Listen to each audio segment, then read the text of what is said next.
وزیر اعلیٰ سندھ کا ریڈ لائن منصوبے کی سائٹ کا دورہ، جیل چورنگی سے معائنے کا آغاز کیا۔ مراد علی شاہ نے منور چورنگی انڈر پاس کا بھی جائزہ لیا۔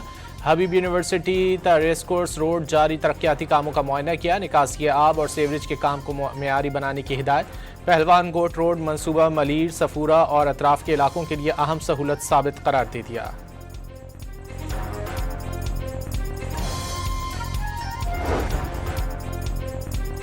پاکستان کی میڈیا نے مارکہ حق کے دوران اہم ذمہ داری ادا کی، غلط معلومات کا تدارک کیا۔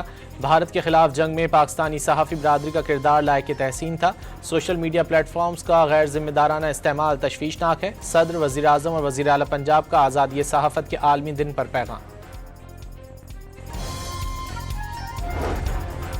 کراچی میں آج گرمی کی شدت میں مزید اضافے کا امکان، پارہ 40 ڈگری تک جانے کا امکان۔ وزیر اعلیٰ سندھ کے حکم پر مختلف اضلاع میں ہیٹ ویو کیمپس قائم کر دیے گئے۔ پیر کو درجہ حرارت 41 ڈگری تک جانے کی پیش گوئی۔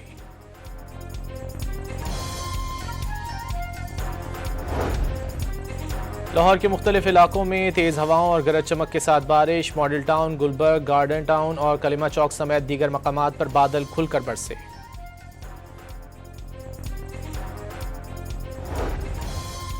امریکی صدر نے ایران کی جانب سے نئی تجاویز ملنے کی تصدیق کر دی، کہا جلد تجاویز کا جائزہ لیں گے کہ یہ قابل قبول ہیں بھی یا نہیں۔ واضح کیا تہران سے مذاکرات کی صلاحیت لامحدود ہیں۔ دو ٹوک پیغام دیا، دوبارہ حملے کے امکانات موجود ہیں، تاہم یہ ایران کے رویے پر منحصر ہے۔ ایران کی بحری ناکہ بندی کو دوستانہ قرار دیتے ہوئے کہا کہ اس سے کسی کو نقصان نہیں پہنچ رہا۔ ایران کی فوجی صلاحیتیں اور لیڈرز کو ختم کرنے کا ایک بار پھر دعویٰ کر دیا۔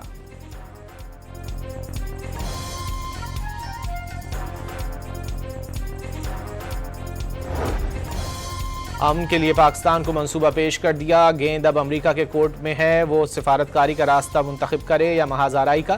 ایرانی نائب وزیر خارجہ کا دعویٰ، واضح کیا کسی بھی جارحیت کا منہ توڑ جواب دینے کی تیاری مکمل ہے۔ پاسداران انقلاب امریکہ کے کسی بھی ایڈونچر اور کسی بھی بے وقوفی سے نمٹنے کے لیے مکمل تیار ہے۔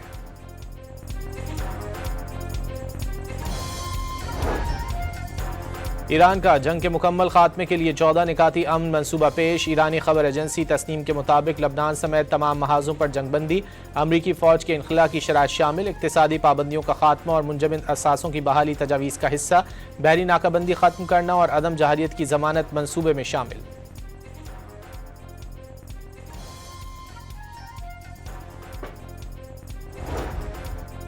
وال اسٹریٹ جرنل کا ایران کی جانب سے امریکہ کے ساتھ مذاکرات کی بحالی کے لیے لچک کا دعویٰ۔ ایران نے بحری ناکہ بندی کے خاتمے اور مزید حملے نہ کرنے کی یقین دہانی پر آبنائے ہرمز کھولنے کی پیشکش کر دی۔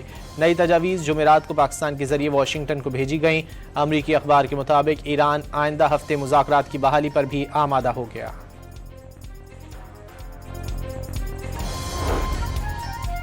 جنگ بندی کے باوجود اسرائیل کی لبنان کے متعدد علاقوں پر بمباری۔ اسرائیلی فضائیہ نے جبل ریحان، بسلایا اور جزین کے علاقے السریرتا کو نشانہ بنایا۔ حملوں میں مزید 3 افراد شہید اور متعدد گھر تباہ ہو گئے۔ کون بنے گا پاکستان سپر لیگ سیزن 11 کا چیمپئن؟ آج رات 8 بجے لاہور کے قذافی اسٹیڈیم میں حیدرآباد کنگز مین اور پشاور زلمی کے درمیان گھمسان کا رن پڑے گا۔ فائنل کے لیے کپتانوں کا ٹرافی کے ہمراہ فوٹو شوٹ۔ فائنل سے قبل رنگا رنگ اختتامی تقریب بھی ہوگی۔ نامور گلوکار عاطف اسلم، علی عظمت، عارف لوہار، آئمہ بیگ اور صابری سسٹرز اپنی پرفارمنس سے شائقین کو محظوظ کریں گے۔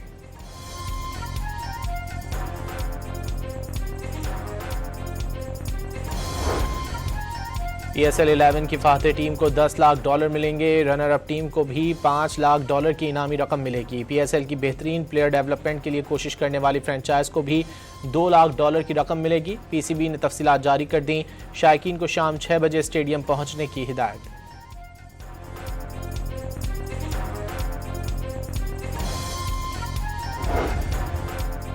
کراچی کے علاقے لیاقت آباد نمبر 4 کی عمارت میں لگی آگ پر قابو پا لیا گیا۔ چیف فائر آفیسر کے مطابق آگ فرنیچر کی دکان میں لگی، جس نے عمارت کے دوسرے حصوں کو بھی لپیٹ میں لے لیا۔ آگ لگنے سے کسی قسم کے جانی نقصان کی اطلاع نہیں ملی۔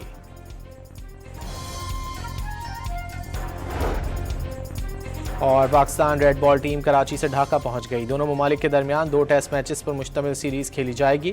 پہلا ٹیسٹ میچ 8 مئی کو شروع ہوگا۔